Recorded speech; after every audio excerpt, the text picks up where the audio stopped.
আজ পিকনিক করতে এসেছিলাম আমরা সবাই।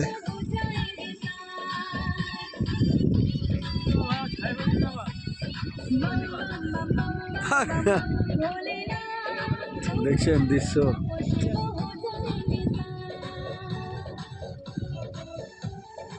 এটা আসানসোলের দামোদর নদী।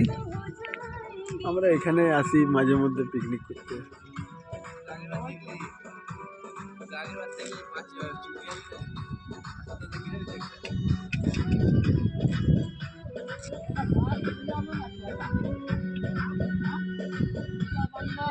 এটা একটা ব্রিজ, ওই পারটা হচ্ছে বাঁকুড়া ডিস্ট্রিক্ট। এই ব্রিজটা থেকে পার করলে বাঁকুড়া ডিস্ট্রিক্ট পৌঁছে যাবে। ওইটা